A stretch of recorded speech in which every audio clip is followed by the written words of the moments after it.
Let's try again. Yeah, my name is Charlie Rosenfeld. I'm the president of Cabrua. Welcome. Thank you for your support and for turning out today. I would just ask you to please turn, there's no videotaping allowed, and also please silence your cell phones. We appreciate that. And with no further ado, you can't hear me? Closer to the mic. I don't want to get too close to Mike. Okay. Okay. Can everyone hear me now? Okay. Cabrua would like to welcome the Palm Beach County Mayor, Maria Sachs.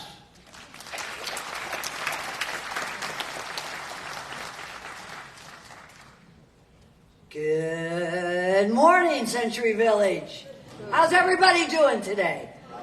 You know, today is a very special day because today you will hear about what Palm Beach County is doing for you.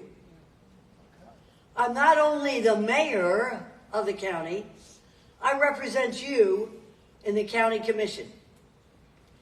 The important thing about that is that there is no other city government here. Century Village Boca is Century Village Boca Raton. You don't have any city government to tell you what to do. And so, what you're going to hear today is so very, very important.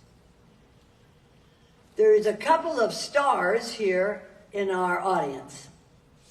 One, of course, sits behind me, and that's Charlie Rosenfeld. We're going to hold your applause to the very end, if we could. Then we have another star here, and that's Judy Millington.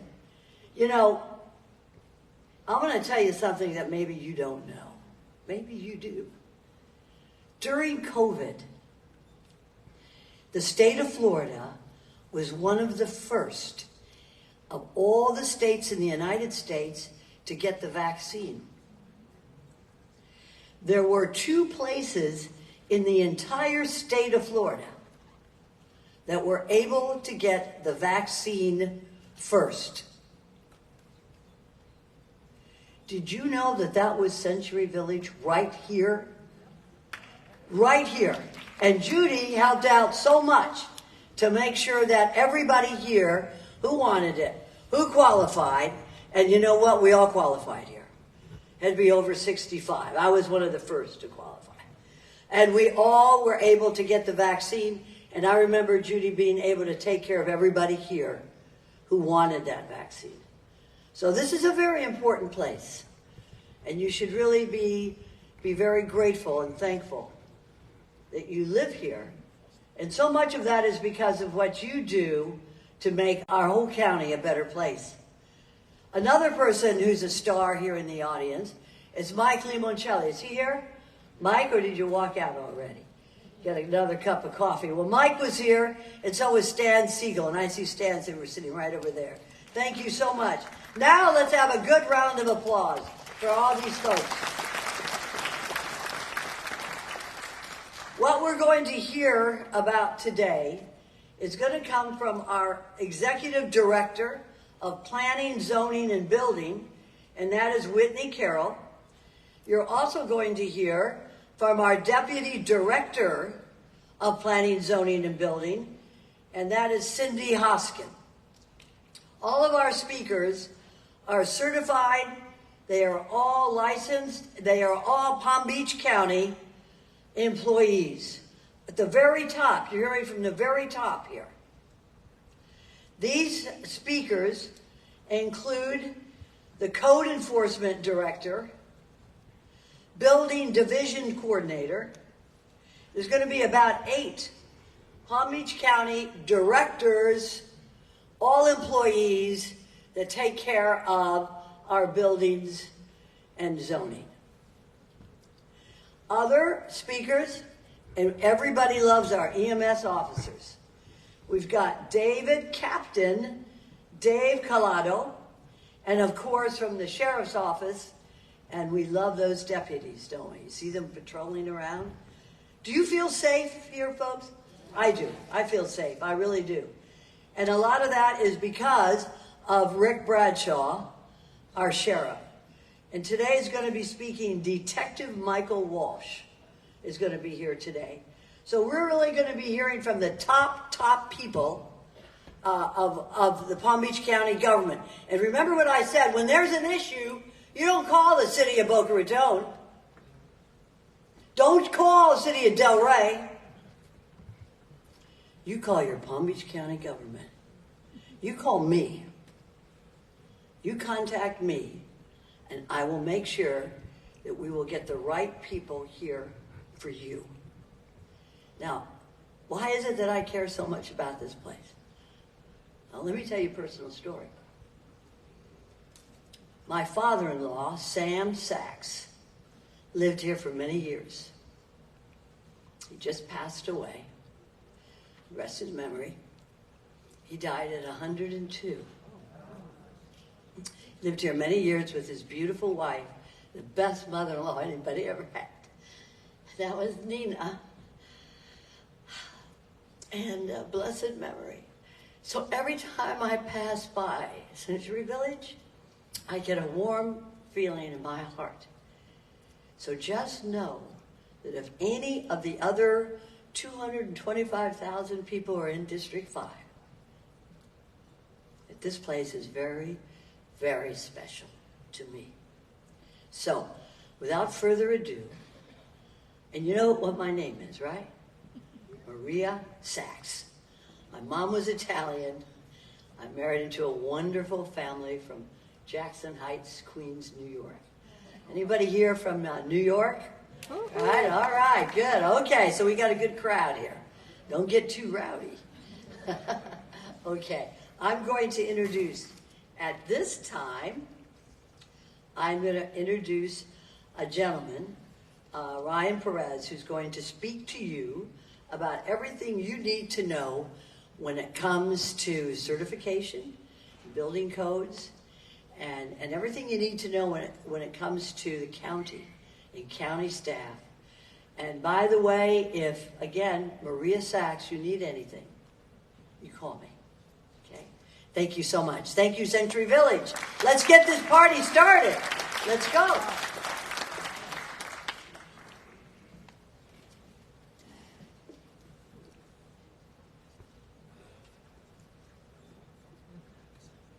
Mayor, thank you for the warm introduction and welcoming. Good morning to each and every one of you. We appreciate your participation and interest for today. I'd like to take a moment to introduce myself. My name is Ryan Perez. I'm the Contractor Certification Coordinator at Planning, Zoning, and Building.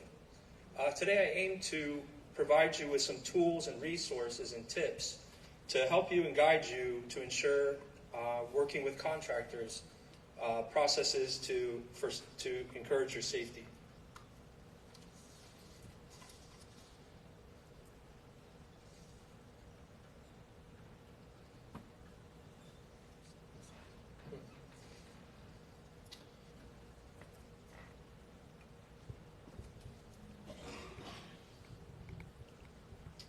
Within our office, we seek to promote a safe and healthy community environment through a contractor certification, regulation, and enforcement.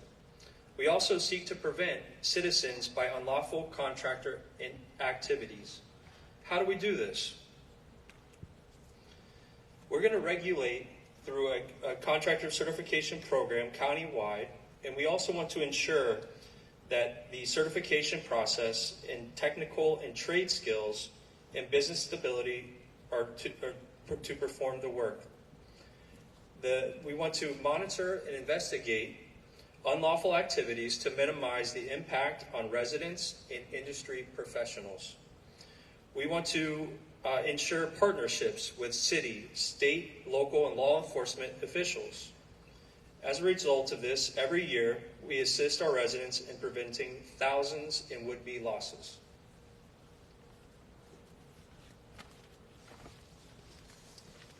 You may ask, what is the requirement to become a county contractor? Our contractors are vetted through an application process, which consists of background investigations for both criminal and credit checks. We also require the contractors to have the proper insurance, meaning with general liability, workers' compensation, and also to ensure that they have a surety bond as well. These individuals are tested to ensure that they have competency for their trade. They are also tested for business and law and also for that of the trade. We want to know the number of years of practical and trade experience. And once these the application is presented before our Construction Industry Licensing Board that is through Palm Beach County. These are local industry representatives and leaders of various construction trades. It's a rigorous process for these individuals, contractors, and it's designed to keep you safe. I'd like to take a moment to discuss the implications and potential risks of unlicensed contractors. You may pay twice for the work that's been performed. This may cause delays in selling your property. It also includes unsafe or poor workmanship, not meeting Florida building codes. It can result in code enforcement actions with daily fines and compliance. And it also may become a liability to the homeowner. I'd like to take a little more detailed recommendations regarding some potential red flags for unlicensed contractors or companies. They may falsely use their business tax receipt, also known as an occupational license, as a construction license. They may prefer to work on weekends or after hours. They may request a large down payment before work is commenced. They may ask or seek an oral contract only.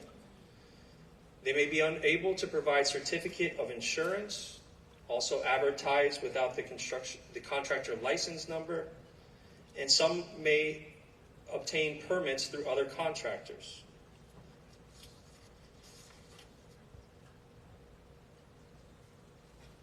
I'd like to talk to you about the significance of the 4 images on the screen. This was work performed by an unlicensed contractor who falsely used their business tax receipt and obtained a large cash down payment through an oral contract for a bathroom and kitchen remodel. As a result, the homeowner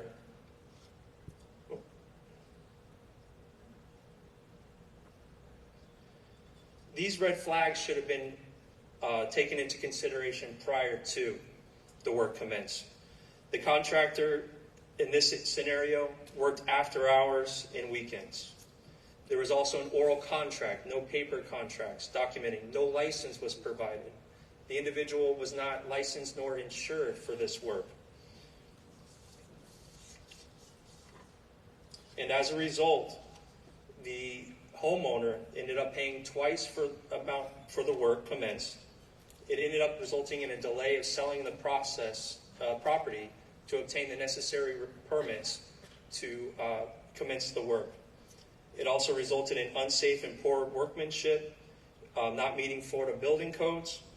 Code enforcement actions were taken, and it ultimately came into compliance. But again, this came to the liability of the homeowner.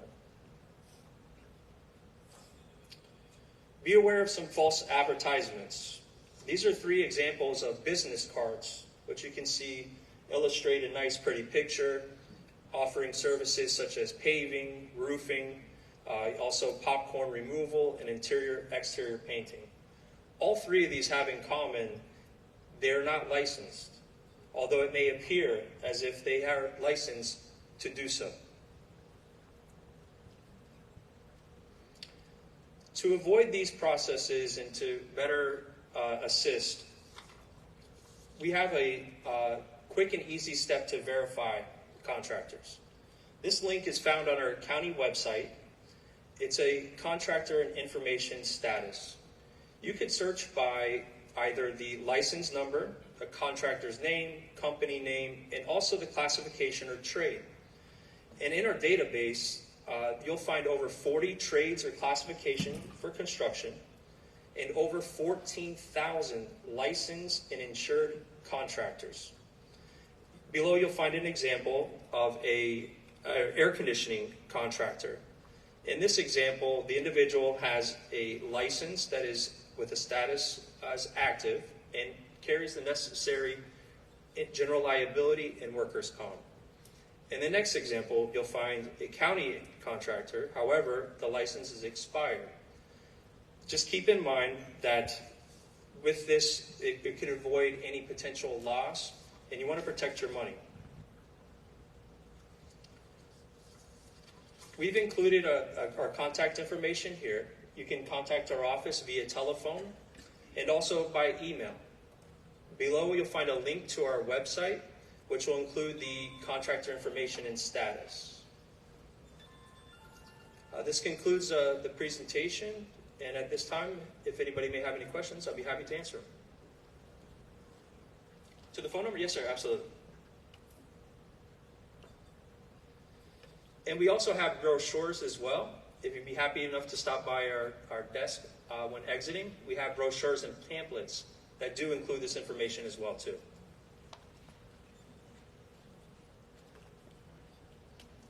Yes, sir.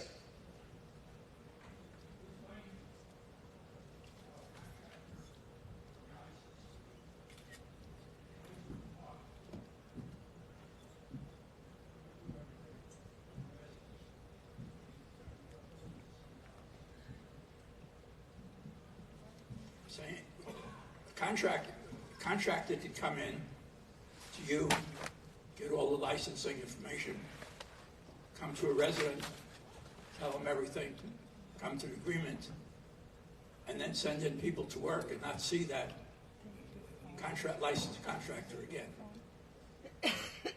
How do we handle that? How do we recognize that?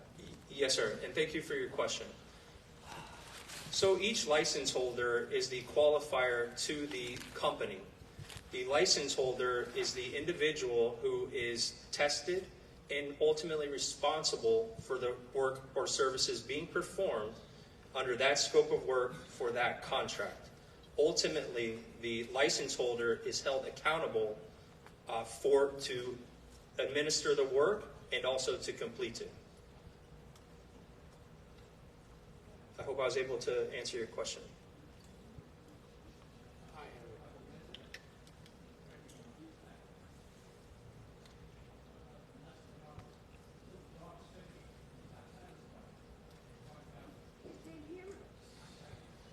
Yes, sir.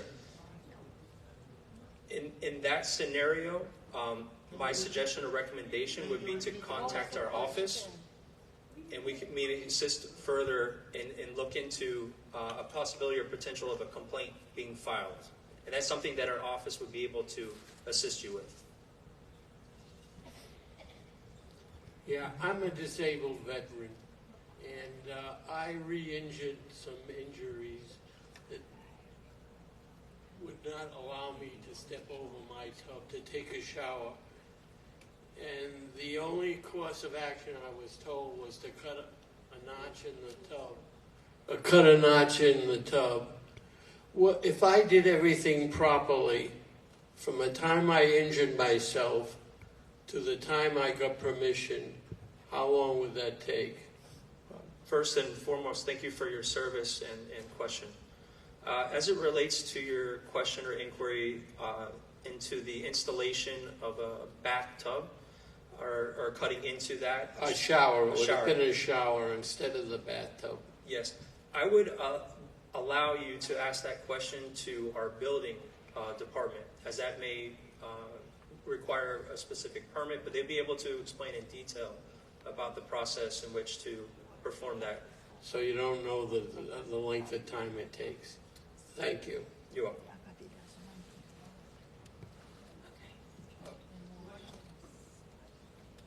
question is, a condo was purchased, and I guess the son, who's not a contractor, gutted the whole complete condo. We stopped the work, violations were sent out. What can be done if nothing else has been done?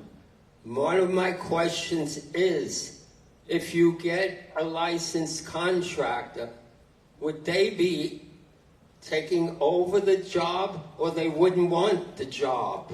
I don't know the answers. Thank you for your question. As it relates to the permit being pulled, a permit would be required if in the event of, depending on the scope of work, which would require a licensed contractor, or the homeowner may have the ability to pull an owner-builder permit. In this case or scenario, I would suggest to contact our office, in which we could provide you with more information and be able to research the site location and, if necessary, vet it to the appropriate divisions within the department. Thank you. Yes, sir, you're welcome. We're considering buying a floor, and I assume I would go into a flooring store and they would take care of the installation. Who is the contractor there, and who becomes responsible for that installation? Thank you for your question. As it relates to flooring, which is in fact a licensed and regulated trade within Palm Beach County, the county issues a tile, stone, and terrazzo, and also a wood flooring license. The company, if they're in fact the distributor of the product, they are within their jurisdiction to sell the product. The moment that it becomes install, maintain, alter, or repair, or extend, then at that time a construction license would be required. For that, I would suggest we could look into the database to see in fact if that specific company holds or retains a construction license for that particular trade of flooring. Thank you for your question. I've spoken to a number of contractors about having work done, and they all have the same complaint, that there is a tremendous lag time on getting permits and things improved.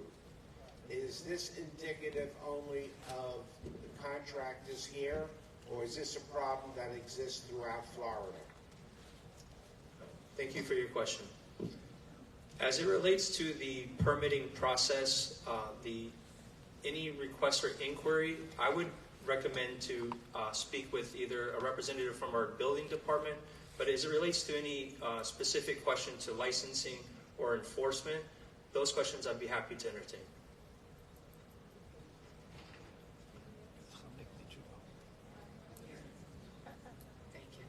On the permit for flooring, if they're putting in tile, I understand they would need a permit, but what about luxury vinyl planks? Would they need a permit for that? Great question. As it pertains to vinyl plank flooring, a business tax receipt, also known as an occupational license, is acceptable for both vinyl plank flooring and carpeting. As it relates to the permit inquiry, I would raise that question to our building department. Thank you. Yes, ma'am, you're welcome. Good morning. I have a question about the AC units. I recently, about 8 months ago, had a new AC unit put in, and it started dripping out from the ceiling part, from the handler. The First Service has come out a few times and snaked the outside drain tube, and also my installation guy, since it's under warranty, has come out a few times and blown out the drain tube from up in the ceiling. But he's telling me if it continues, it would have to be they would have to replace the drain tube that actually goes through the ceiling, like through the part from the handler. He said that they've done it before, but homeowners insurance won't cover it, and it's not something for. Is it something that that I could get done, and do I need to pay for that, or Or, you know, what's the deal with that? Thank you for your question. As it relates to HVAC services, yes, licensure would be required.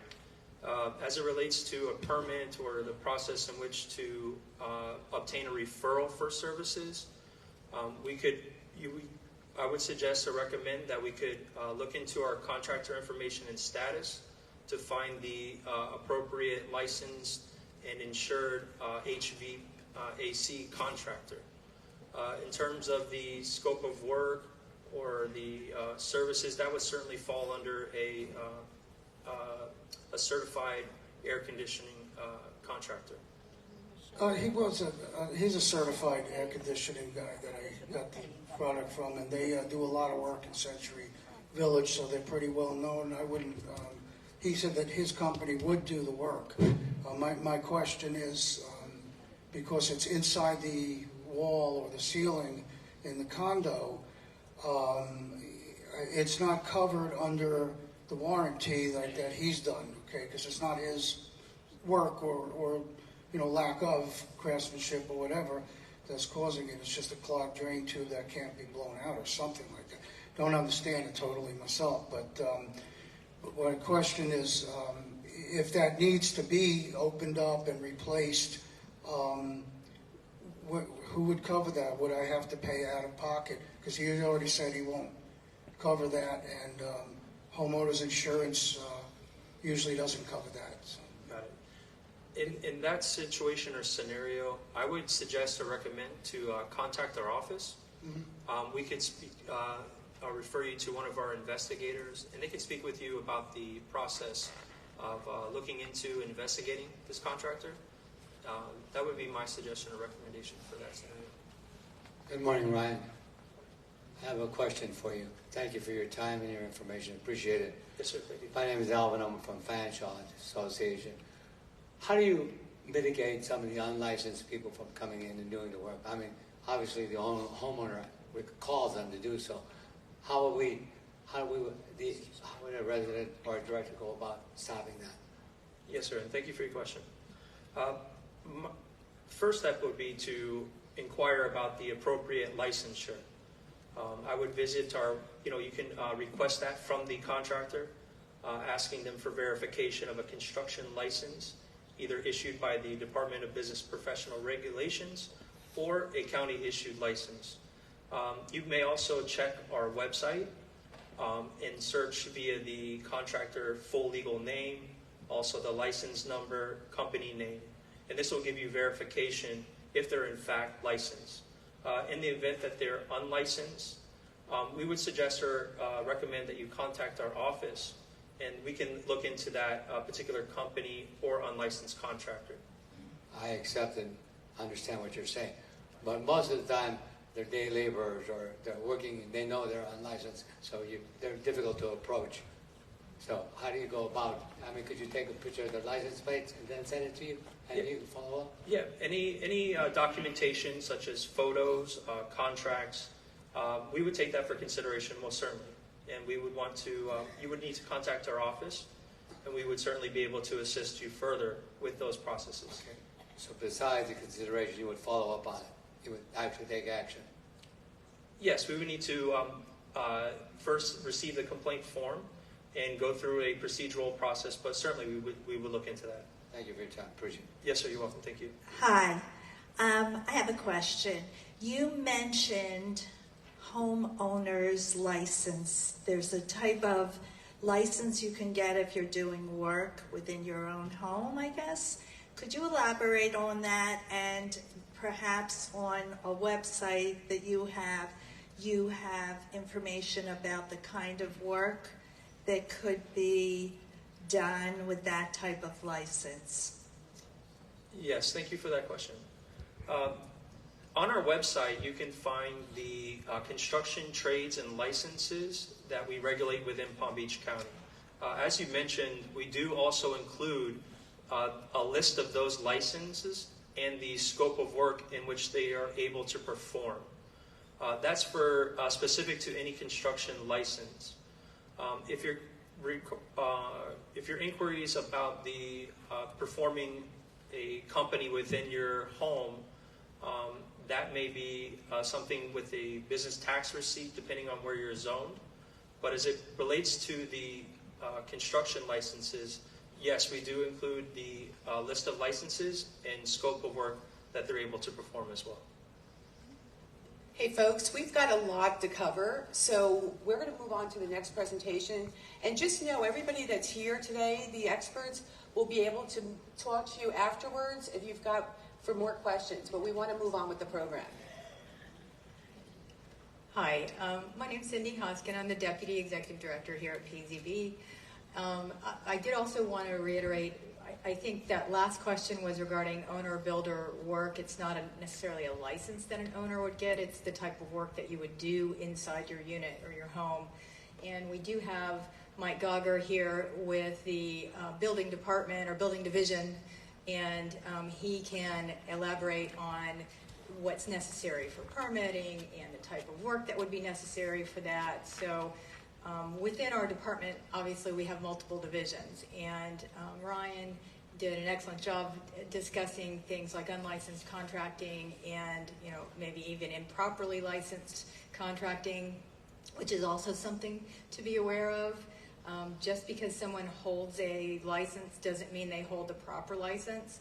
So it's always a great idea before you have any work done to verify that the person you're about to hire not only holds a license, but holds the proper license for the work that you want to have done.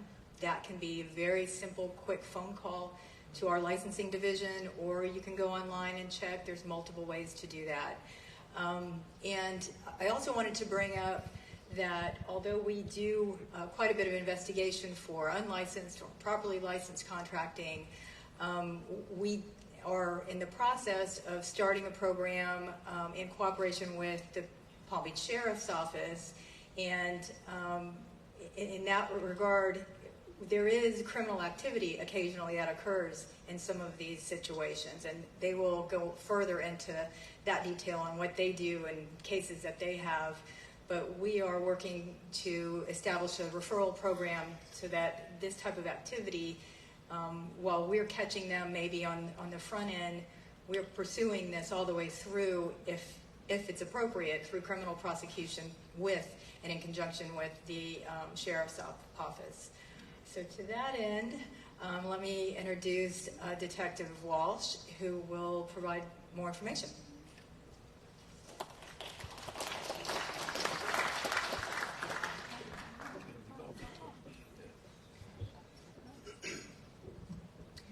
Good morning. Can everyone hear me okay? Yes.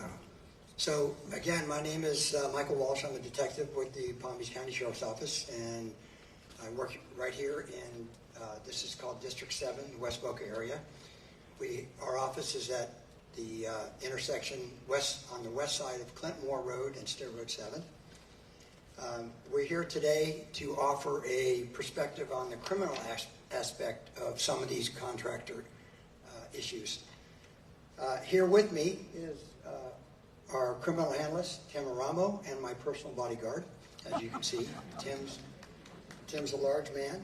And what we'd like to, our part of the presentation is just to let you know that Palm Beach County Sheriff's Office is currently investigating multiple cases of contractor fraud that have occurred or are occurring within Century Village. These cases involve multiple contractors, and we've had a couple of arrests involving different contractors for contractor fraud and for operating as a contractor without the proper license. As everyone I'm sure knows by just reading the news or watching the news on TV, fraudulent schemes are on the rise here in Palm Beach County, as they are everywhere in the country. And part of those schemes are contractor fraud schemes. Some of the things that you can do to minimize your chance of being a victim are not paying, as Ryan mentioned earlier, not paying a large down payment to a contractor for work that is to be done.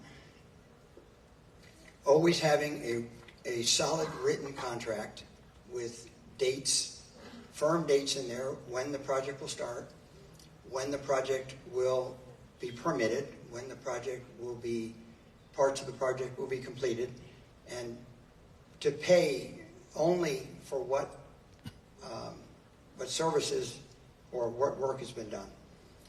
So what we would suggest is that you pay something in the neighborhood of the 25% down payment with specific draws for work that's done. So what I'd like to do now is introduce you again to criminal analyst Tim Aramo. He'll explain briefly what he does for the Sheriff's Office, and we'll show you some slides and take just a few questions from you. Thank you. All right, good morning. I have to adjust the microphone a little bit. As he said, I'm Senior Criminal Intelligence Analyst Tim Aramo. I'm assigned to our Criminal Intelligence Division, currently working with the District 7, which is West Boca area where we are, as well as District 4, which is our West Del Rey area. A large part of my job is supporting the detectives during their investigations. I also keep tabs on all other investigations going around nearby so that we can make sure that any related cases are going to the right people and kind of keep everything coordinated. So today we're going to talk about 3 different cases.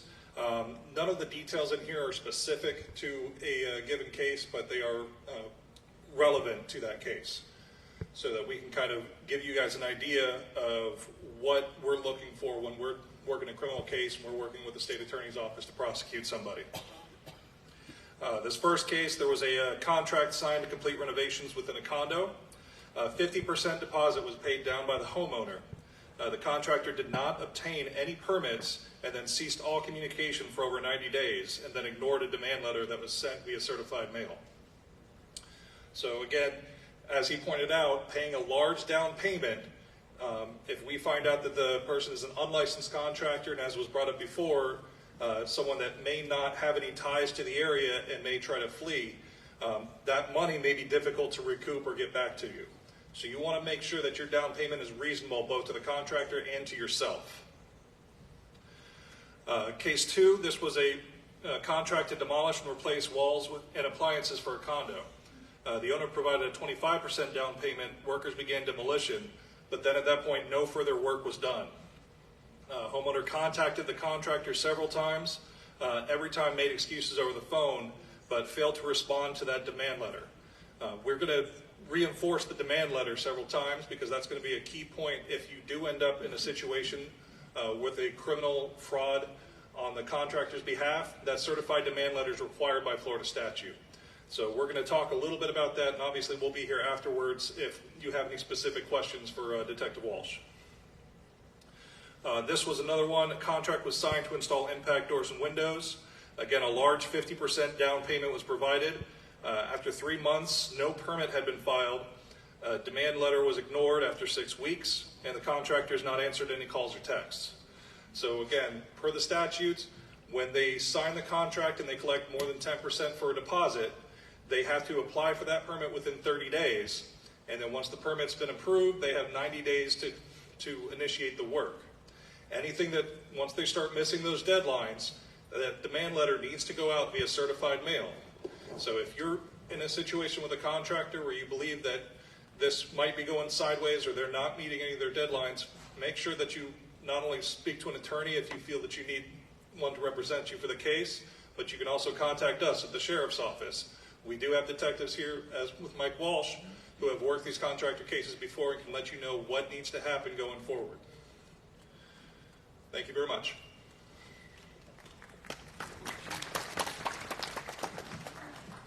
Thank you, Tim. Just a few quick notes before we pass it on to the next presenter.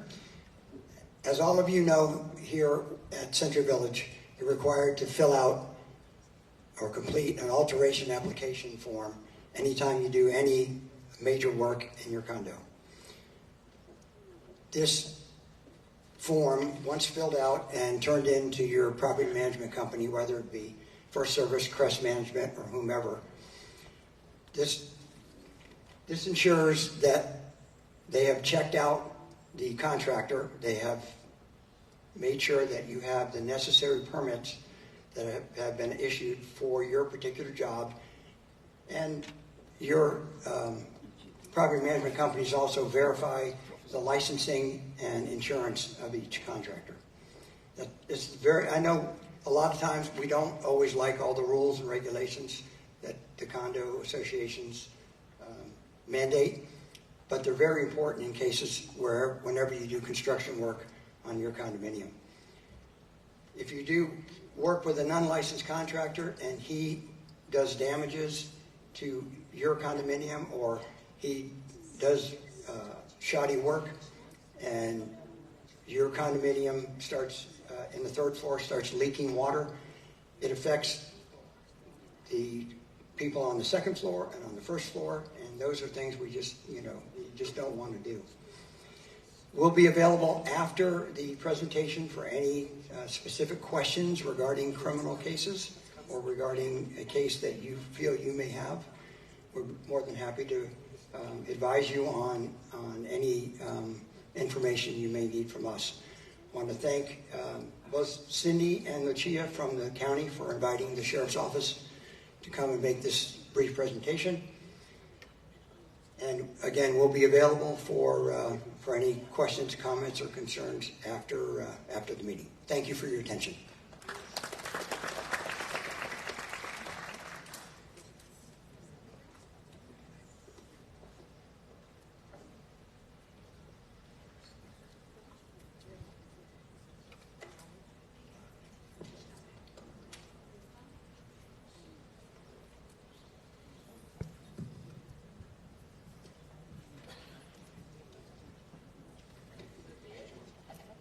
Good morning, everyone.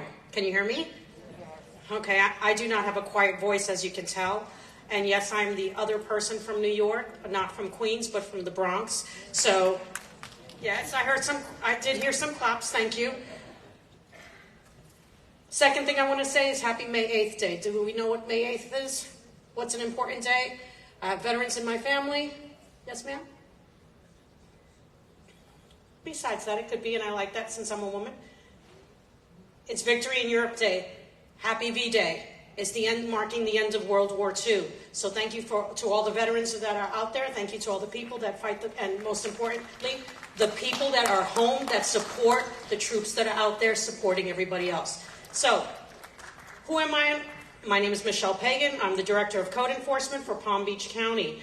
And with me today are my area senior supervisor, Dwayne The Rock Johnson. No, I'm just joking. But his name is Dwayne Johnson, okay? Dwayne, stand back up because I want them to see your face. This is the person that when you contact the Palm Beach County Code Enforcement Division, this is the supervisor you may be speaking with. He then will filter it down to the area code enforcement officers, okay? And that's why I brought an area code officer. And here is Patrick Prentice, okay? His team consists of 6 code enforcement officers. Not yet, I'm sorry, I know you're short on your team. But normally there's 6 people on his team for your area. It's a public meeting. I'll okay? talk to you later. I just wanted you to know how many people are out there. And who am I? Like I said, my name is Michelle Pagan, the Director of Code Enforcement. I've lived here over 35 years. My mother moved down here in Palm Beach County in 1979. I moved down full-time in 1991. Retired 30 years in law enforcement for Palm Beach County. Full circle now here in Code Compliance Division, okay? We are second largest enforcement entity of civil infractions, second only to the Palm Beach County Sheriff's Office. Those are our partners. Those are our brothers and sisters. What do we do and who we are? And I'm going to come back.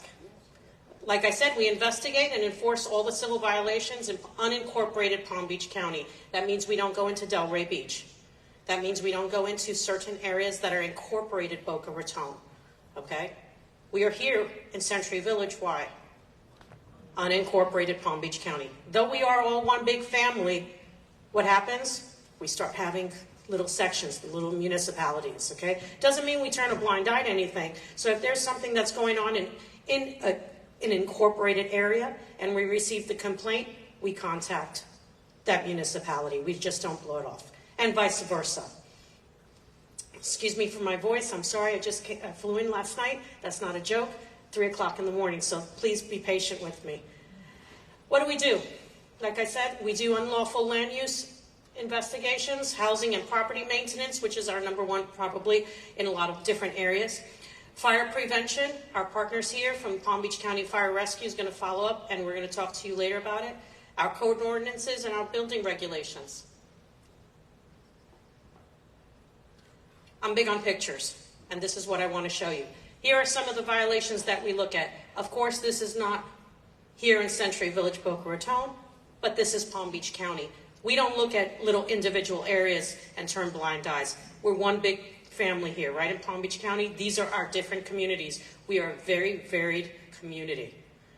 Here you see right here, we partnered up with all of our other resources, Palm Beach County Sheriff's Office, Palm Beach County Fire Rescue, our community outreach programs, community services, to include the Salvation Army, Red Cross, and all of these different things. We have homeless people living in these encampments, okay? We don't turn a blind eye. We reach them, we reach out to them, help them as best as we can. Down here, we talk about pool clarity.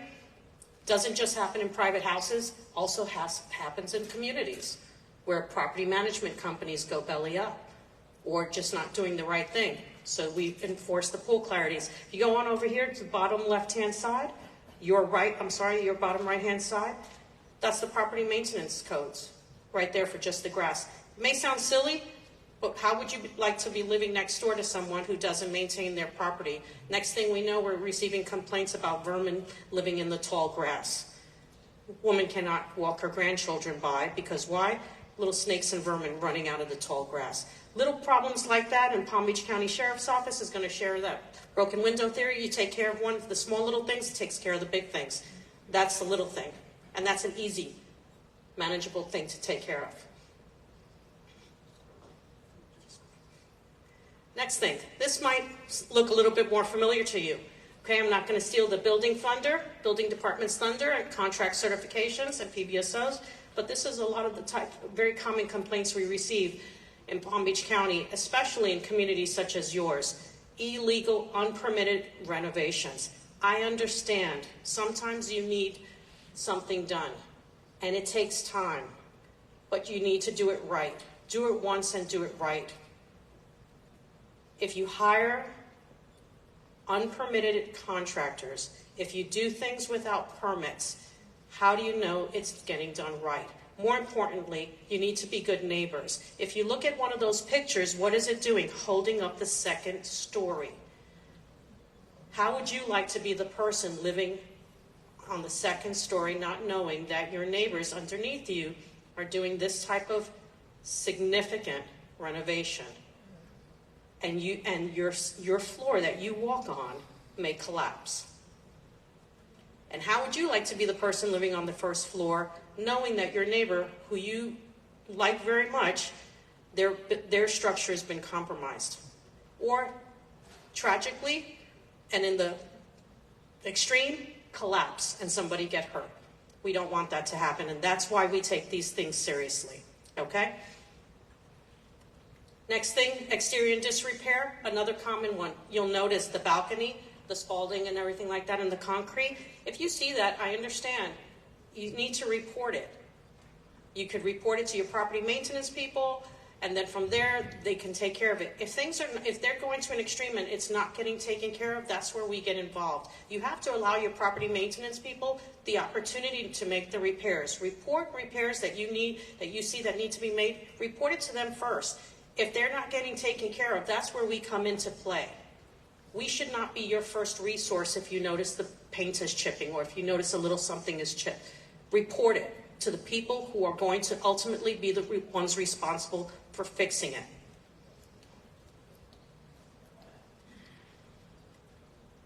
This is a life safety issue. This is a situation in which it's an extreme, where our code officers received a complaint of several families living on a private property in Palm Beach County.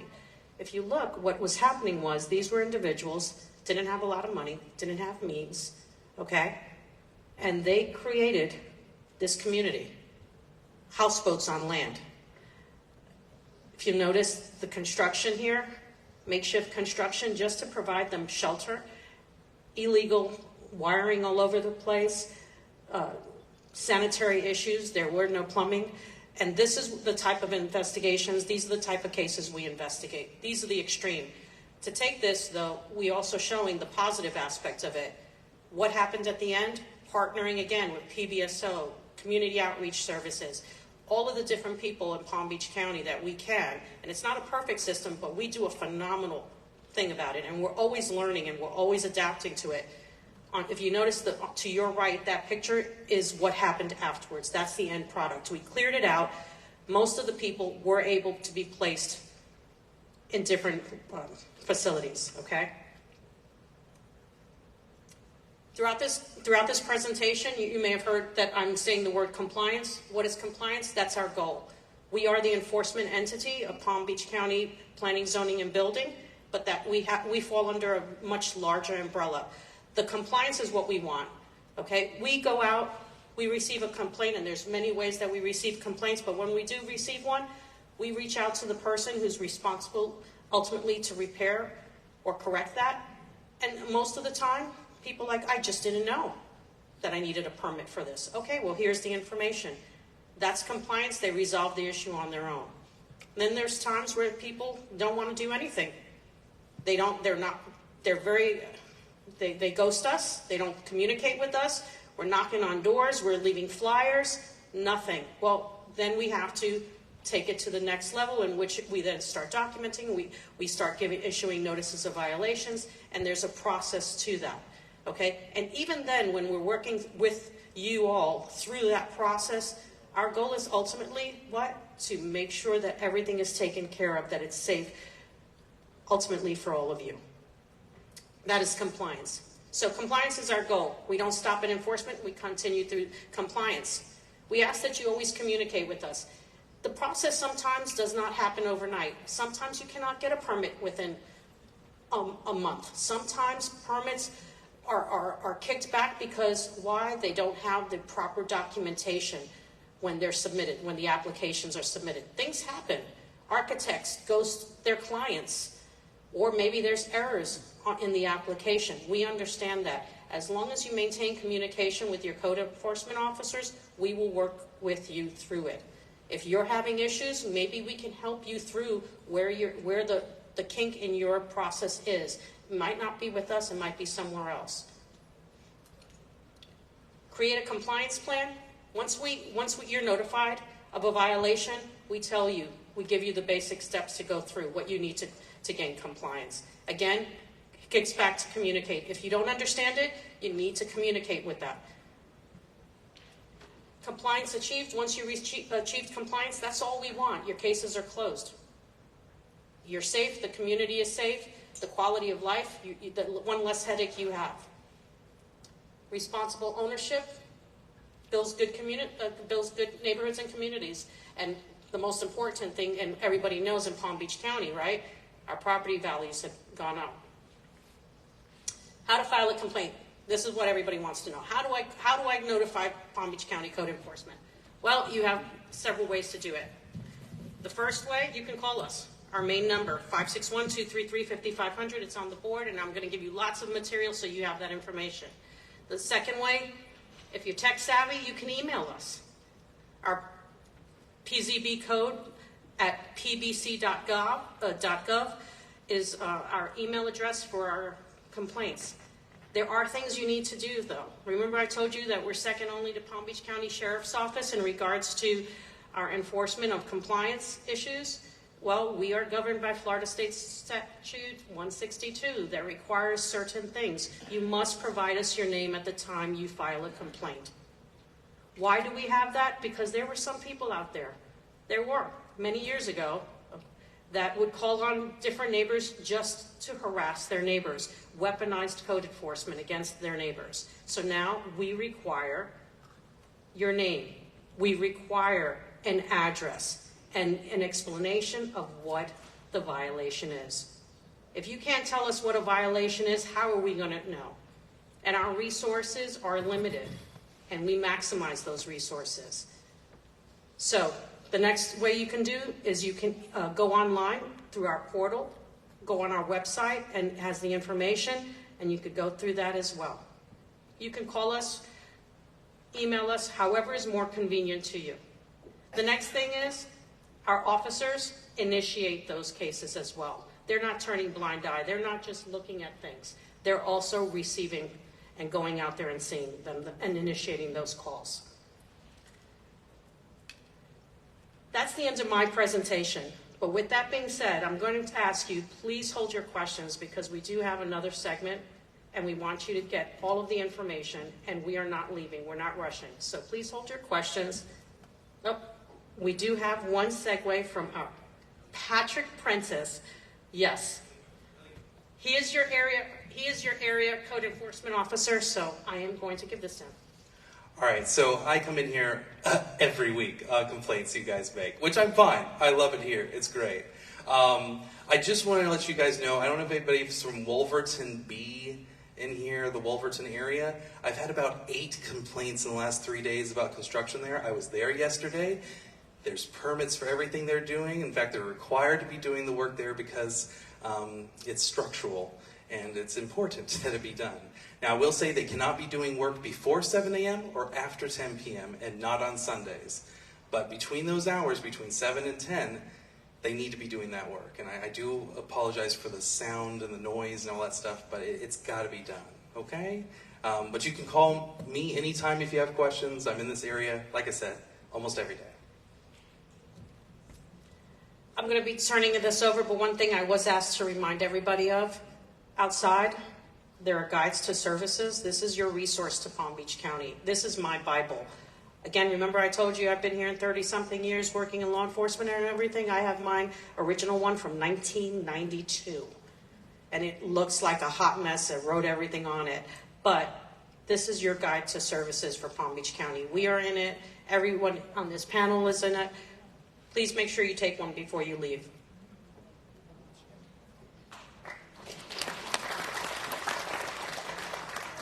Well, thank you, Michelle. Hello, everyone. My name is Michael Gauger. I am one of the Building Division coordinators for the Palm Beach County Building Division. First off, I want to say thank you to everybody here. Without you guys being here, we can't perform our public outreach. Educating everybody here is extremely important to us. So your attendance today is important to everybody here at the Planning, Zoning, and Building Department. A few house rules to start off with. May is Building Safety Month. We had an opportunity to go down to the County Commission yesterday. They gave us a proclamation. That was very nice. Building safety is obviously of the utmost importance within the environment that we build.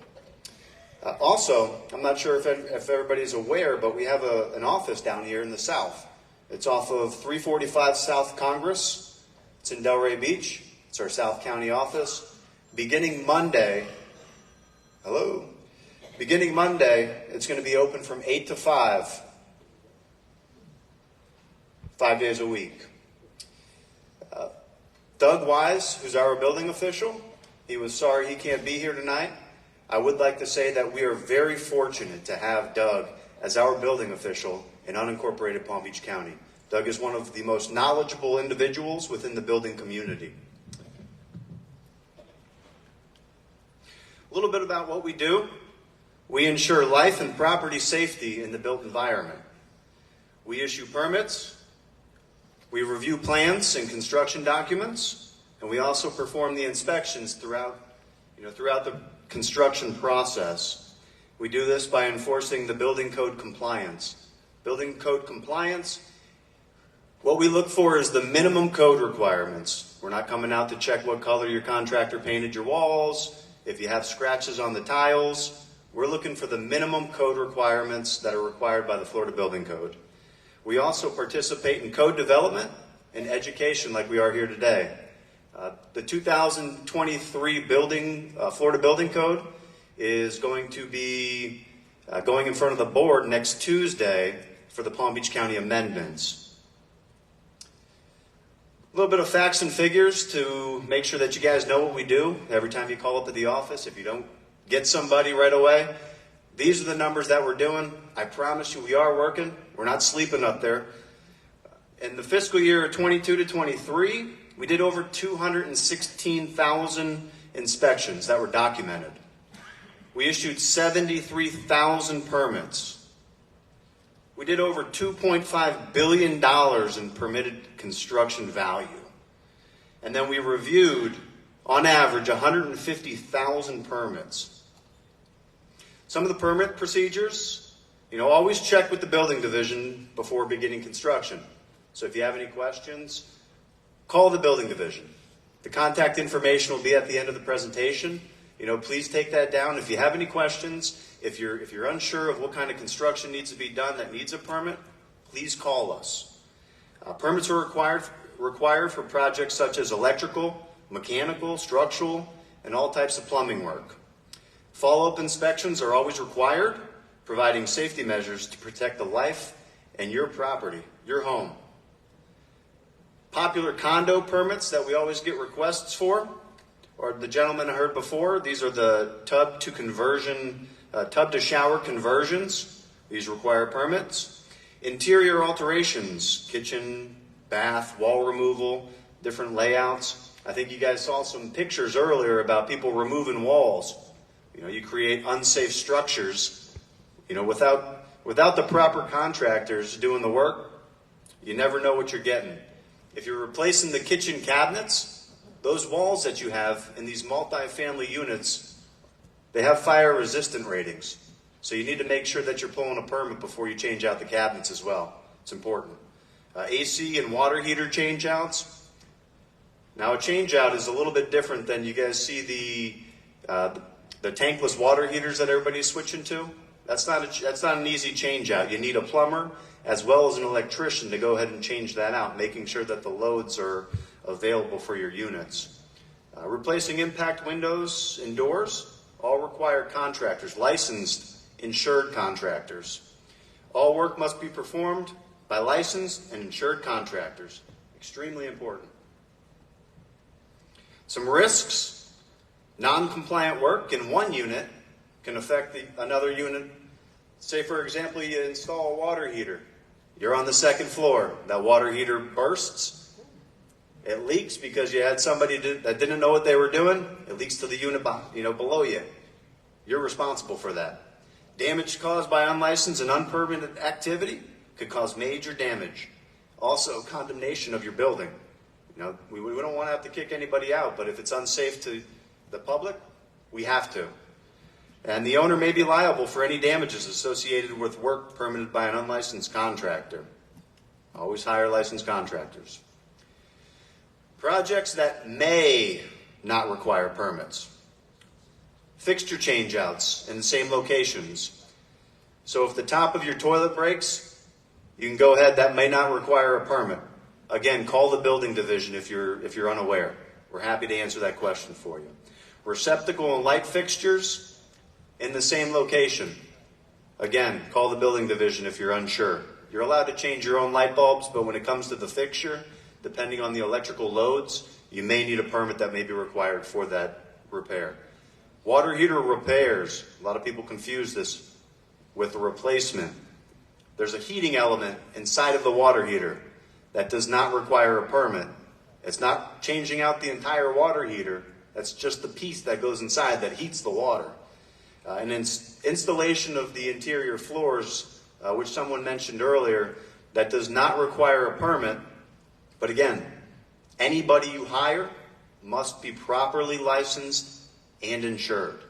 And your condo may require a different kind of noise attenuation dampening system. So that's something you may need to check within your bylaws. Again, always check with your condo association concerning their regulations and bylaws. Our online services, we've really ramped these up. We're trying to cater to the community. We're trying to cater to the individuals, the people just like yourselves, as well as the contractors. We have online permit applications and tracking systems that you can go on. You can find out where your permit is, when it's going to be scheduled for inspections. If it's expired, you can renew it, and as well as the correction notices. You can go on and check everything online. We've been very fortunate to have an Who's familiar with Uber? We have an Uber app online. So if you know your permit number, you can go online, check the permit number, and then you can find out when your contractor is more than likely going to show up to your house because it's a number just like the Uber app. As well as something recent that we kicked off was the remote video inspections. You know, now if your contractor doesn't have an inspector coming over and he says he's going to do the inspection by his phone, he's not lying to you. We do offer this service. It's for select items. Water heater changeouts, AC changeouts, smaller items like that. Call the building division if you have a question on that. Below is the building's website that you can check all these great accoutrements out. Anybody here live in a 3-story building or taller? Let me see hands. Wow, okay. So I got quite a few people then. So that, as you guys are familiar, we had the 2021 Surfside building collapse. That building collapsed in 11 seconds and killed, I believe, 98 people. This has ignited, quite controversy within the Florida State Legislature. They've passed many laws and they're ever changing. So what that requires is a milestone inspection performed by a licensed architect or engineer. And that's required if the building is 30 years old from the date of the CO, Certificate of Occupancy, and 25 years old if located within 3 miles of the coastline. And then an inspection must be performed every 10 years after that. It requires the association to fund the reserves for maintenance and repairs, which is the SIRS, the Structural Integrity Reserve Study. I must let you guys take note, the building division does not regulate the SIRS study. That's on the HOA. And then an increased access to information regarding the condition of the building by unit and for potential owners. So if requested, I believe your HOA, your condo association must provide those documents to you within 14 days. In response to the state law, we sent out letters. We sent out our 180-day letters notifying all of the condo associations that these inspections must be performed. We sent the first ones out in July of last year. Some facts and numbers on that. To date, we've sent 378 reports, we've submitted 378 reports. 213 have been approved for sufficiency. 103 have been received and reviewed by a licensed inspector.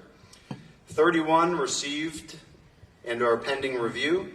24 have been rejected, and that could be not having the required info or improper info. 30 received reports require further scrutiny. 24 structures have been found to require a phase 2 inspection, which is more of an investigative, it's a demolition kind of. They do as much destruction as needed until they get to the main source of the problem. And then 66 associations have requested extensions for this milestone inspection. There's also more than, in Palm Beach County, just unincorporated, we've identified more than 1,000 condos and co-op buildings in unincorporated Palm Beach County that were affected by this law. Here's some contact information. Please take a picture of this. We have our main office as well as the number. We also have the South County office address as well as their phone number and contact information on there. I'm going to go ahead and introduce somebody that we work very closely with. Again, please hold all your comments and questions until the very end. Captain Dave Collado works with Palm Beach County Fire Rescue, and we work very closely on keeping you guys safe. Again, thank you so much from the Building Division. We look forward to answering your questions after Dave.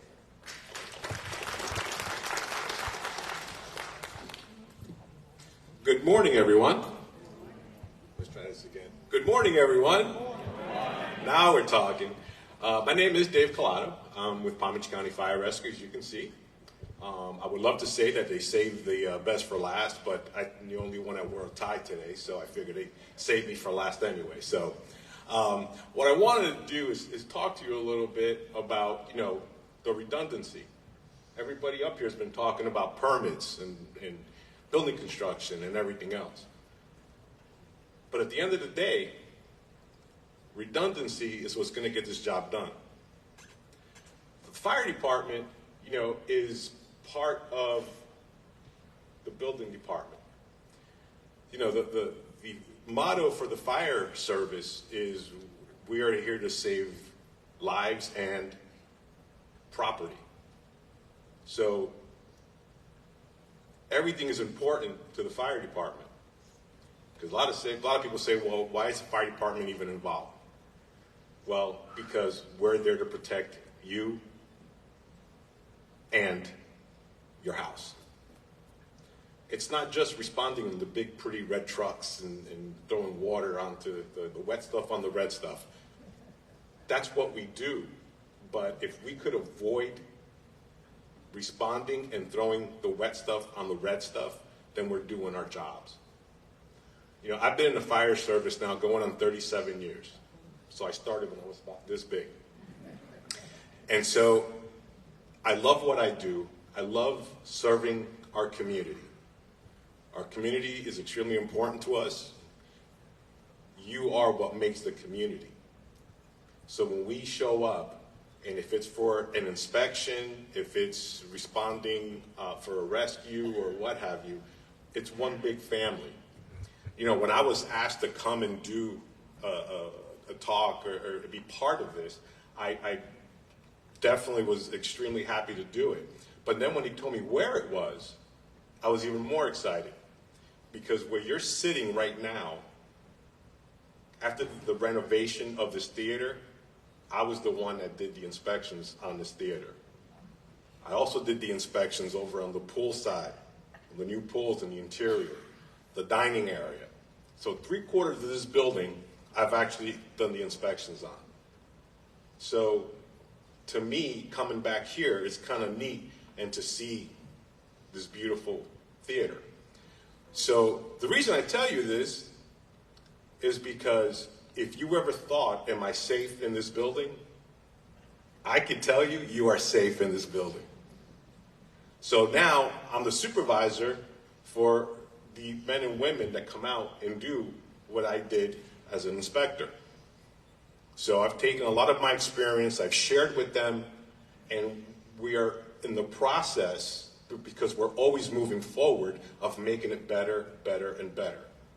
But why are we making it better? For you. The key is customer service. That's the key. That's what we preach. That's what we want to get done. But at the end of the day, the contractors have to help us so that we can help them. And if we're helping them, they're going to be able to provide better service for you. So all these things about permits and construction and all that, it's extremely important. This is the reason why we're here. We believe in it enough to be here this morning to talk to you. I will leave you with this thought. We all go through day by day, we do our things as we do. At the end of the day, everybody, either if you're working or you're retired, if you're doing whatever, and you come home every evening, which is great. You come home to your wife, to your husband, what have you. But at the end of the day, for me, I am responsible to make sure that the men and women that do respond to the emergencies get home to their families. Think about that.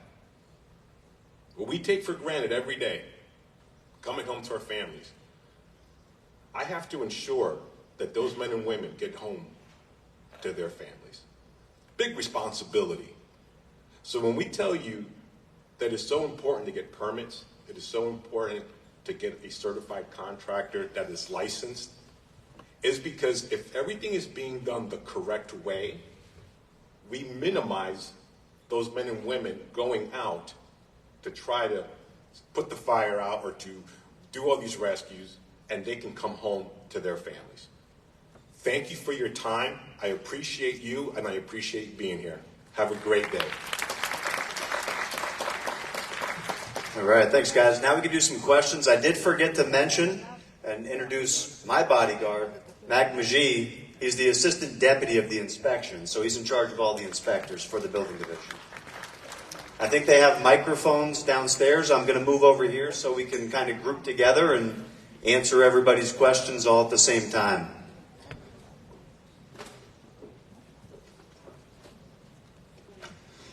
All right. Mike, you want to grab, Robin, you want to grab a microphone too and kind of just run around? So, the young lady up front with the black hat.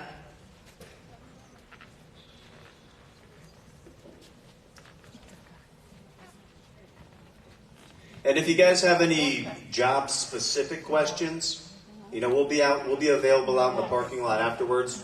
If they're permit-related or building division-related, please find myself or Mac Majee, and we can answer the specific questions for you and get you answered. Yes, ma'am. Thanks a lot. 2 questions. A lot of our condos still have the original structure where the the master bedrooms do not have sliding doors to the rear Florida room. So I guess my question is this considered an interior or exterior construction if we do it? Who is responsible for it? Is it for service or is it the owner? Is this a violation of building codes? Because if we need to change that. And the other question is to the gentleman who just spoke, the fire department person. I'm sorry, I didn't get your name. When you did the inspection of the clubhouse, did that include the locker rooms, specifically the women's locker room and the sauna? All right, to answer your first question, are you talking about enclosing in the screen patios? No. It's the master bedroom to the Florida room that don't have, there are sliding glass doors to the Florida room from the guest room, but not from the master bedroom. There's just plain windows. So if you want to get out to the Florida room, you can't get there from the master bedroom.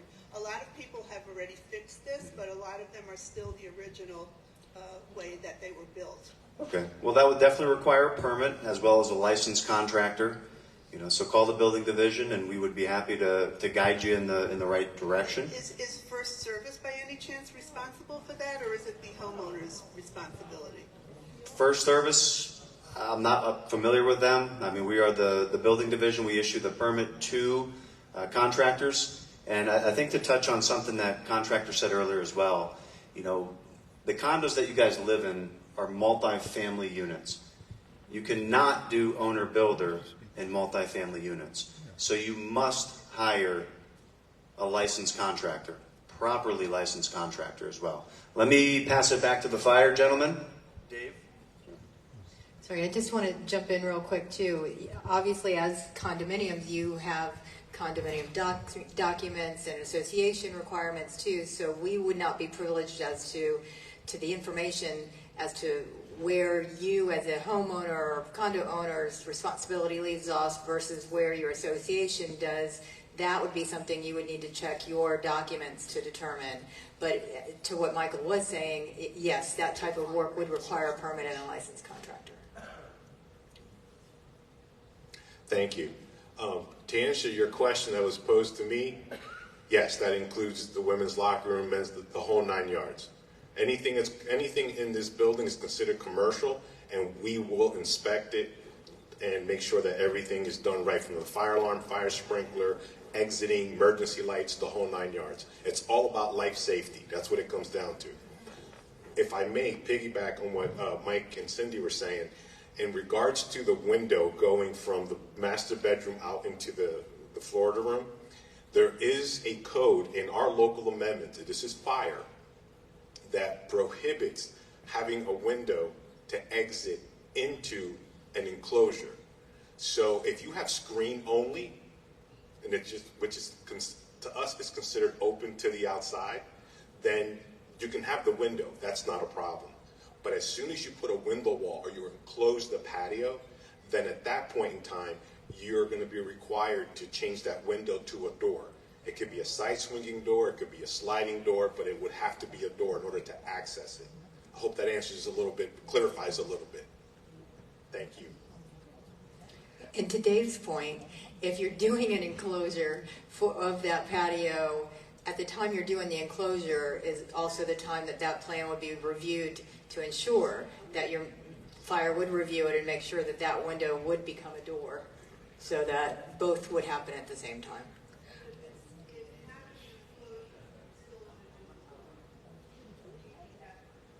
Yes. I have a question regarding our shutters over windows that are they considered up to code? Like my neighbor next door doesn't have impact windows and bought the condo with shutters already installed. Are they to code, or does he need to replace them? Well, that's a great question, because without actually seeing the specifications for those shutters, we can't answer that question up here. So that's on a case-by-case scenario. We'd have to see when it was permitted in the past, and then we can help you better assist you with that. So should he get in touch with the building department to find out? Yes, give us a call and we can tell you when that was permitted. Hi. So I own 2 units, both of which have Federal Pacific electric boxes, which I want to have replaced with a better electric box. So I'm trying to get the procedure down, and I think one of the gentlemen waved a piece of paper for internal getting approval. Where do I get that from? First Service? Yeah, that gentleman waved yes. That piece of paper, yep. Correct, yes, First Service. Then. First Service. So that would be my first step, is to go and get that piece of paper called, tell me again. An alteration application form for general applications. Okay, so I get that from First Service to start. Then I hire a licensed, insured, on the approved list contractor. Then he has to get permits for each of the 2 apartments that I want done.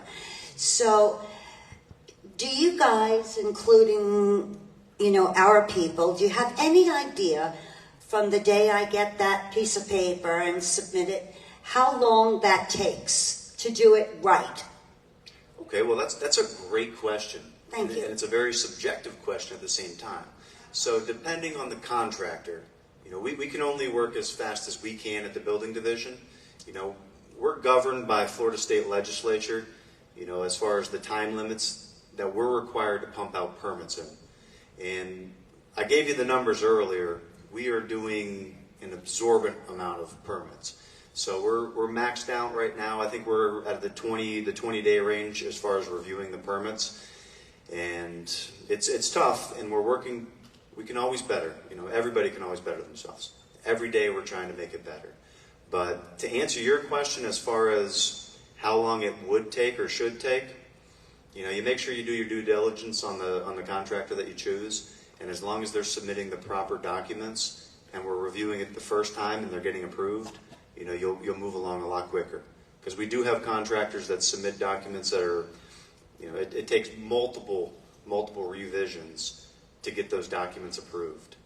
And may I just ask, how much does a permit cost these contractors? That, of course, this cost will be passed along to me, and since I'm getting 2 of them done in 2 different buildings, I'm assuming it's 2 different permits. Yes, ma'am. And you can actually jump online as well. We have something called the fee estimator. You can check the fees. You can get a great guesstimate of what that fee is actually going to cost you online, which is on the Building Division website. It's called the fee estimator. I'm not sure what your contractor will, what he'll charge you, but the Building Division charges that contractor a specific price for. Do you have any idea? Could you give me an estimate just to get a permit to get to switch out an electric box? What does that permit cost? Roughly, I would say just for a change out, I would roughly say $100 for the permit. Okay. So. Thank you. I had recent experience about inquiring into an electrical box change, and so basically the permit takes about 30 days. It takes 1 day to do the work, and then another 30 days for someone to inspect afterwards. That's like a rough timeline if everything goes smoothly. No, ma'am. As long as the contractor calls that next day, we have a guy out the next day to do the inspection, as long as it's on a weekday.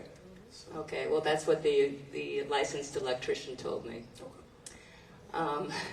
In terms of my question, you mentioned briefly these new regulations that were precipitated by the collapse in Surfside, and I know that you may not be directly involved in the legislation and all that, but was any thought given to the impact on the senior community when HOA fees basically doubled overnight, and a lot of people cannot afford to live in their units and have had to sell or try to rent, therefore driving down the prices of condos as well as rentals? Has anybody ever given thought to making this a more gradual process that could be, gradually over time, giving people assistance to deal with these new regulations that were basically sprung on us overnight? And we do apologize for that, but as far as the insurance and HOA fees and everything that goes along with that aspect of it, the building division, planning, zoning, fire rescue, PBSO, none of us have any impact as far as that. I would say if you want that to change, you need to get out, you need to vote, you have to get involved with the Florida legislature and make your voice heard with them.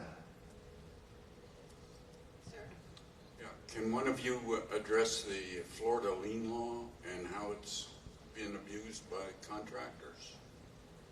They threaten them with extras and all that sort of thing.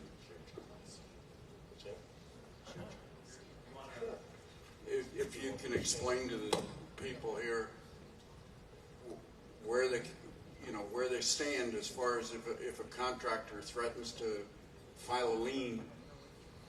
Okay, so a licensed contractor will give notice to owner, and obviously a notice of commencement states that's recorded with the clerk of court, so it's an official document. That notice of commencement then becomes the contractor's way of making sure that they can secure payment after they do the work.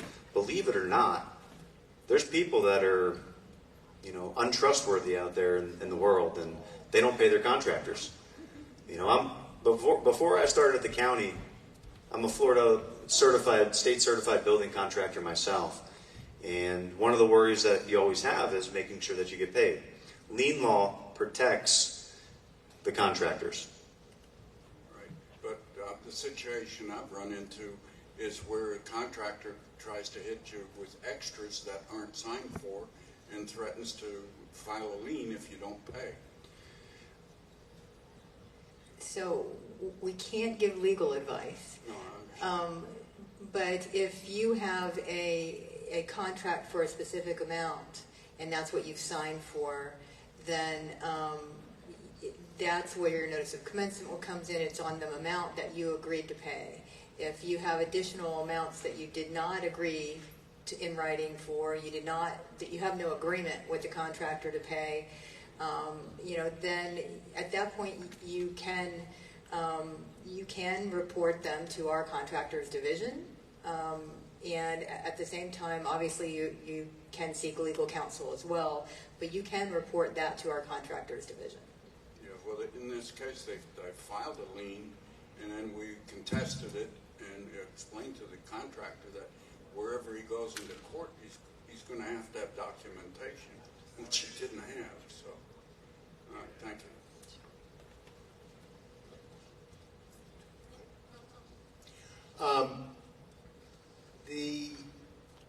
I think it's the water department or whomever is putting in their own meters for our water gauging, and in doing so, I believe the water pressure in some of the units, and I don't know the specifics because I haven't done any polling. I'm just wondering how to overcome that water pressure drop and who to talk to about it. If That'd be something you have to take up with your contractor. You know, he'd have to check and inspect what's going on. I don't know the exact scenario of what's going on. I kind of understand what you're saying, but without actually going out to the job sites and inspecting it yourself, you know, that's something that you deal with your contractor. You know, and he can deal with. Is it from the unit? it's I think site-wide for all of Century Village. Okay, and so it's the main water. So from your main going to the building. Apparently, yes. There are individual upcomers from the various mains that are off. Yeah, you might want to contact Palm Beach County Water Utilities, and they can also come out and check it, make sure that everything's hooked up properly for you. Thank you. Thank you.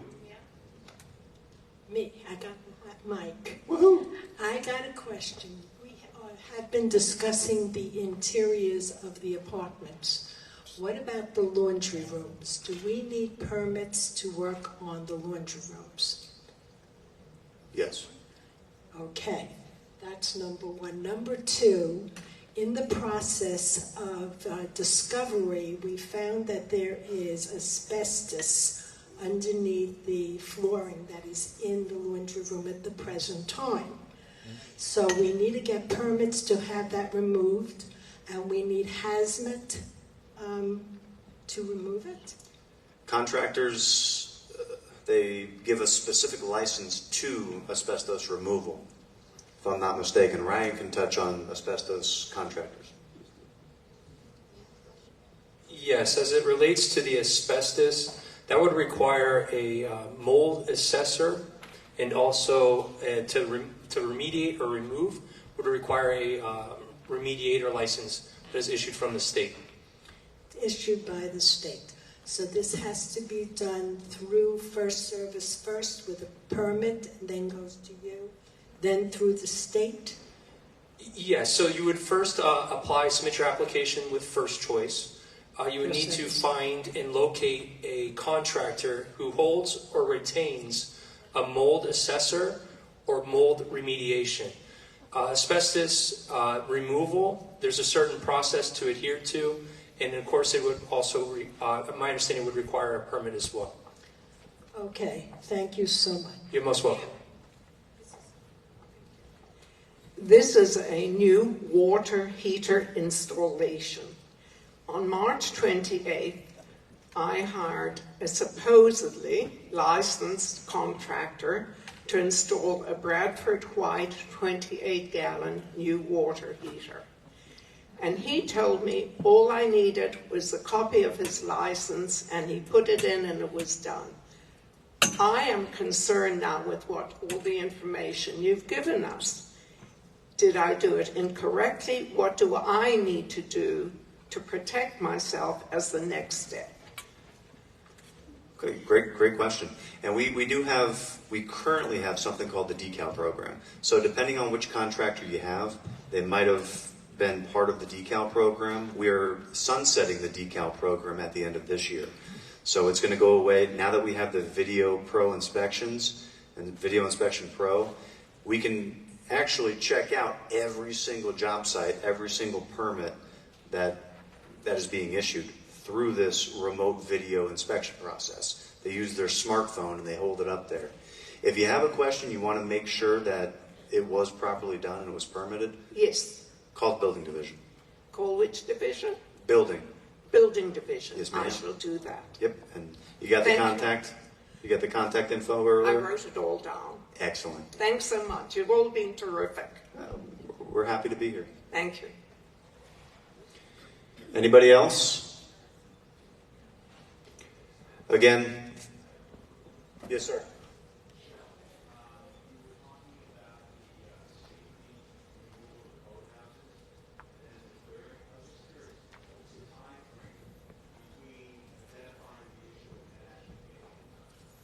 I was not involved in that investigation and that project, but it doesn't happen overnight because we have to identify. First of all, it's on private property. property rights. Also, we have to identify and figure out what resources do we need. So it was a coordinated effort, again, with PBSO, all of our partners in Palm Beach County, both public and private, and it was a successful project in relocating and assisting people. And when I spoke to the individuals involved, they said it took about 3 weeks.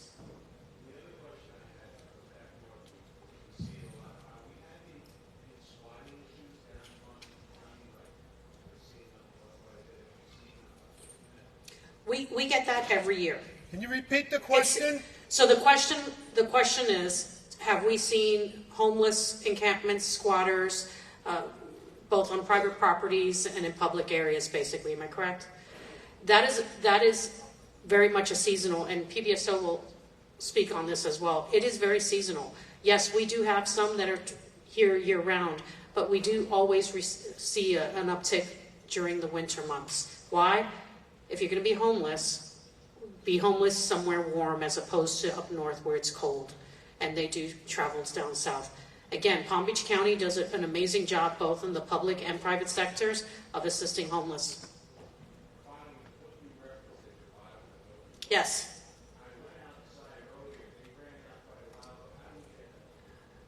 Any and everywhere Palm Beach County has a public office, there are there. I will get you one. I personally will get you one. Okay.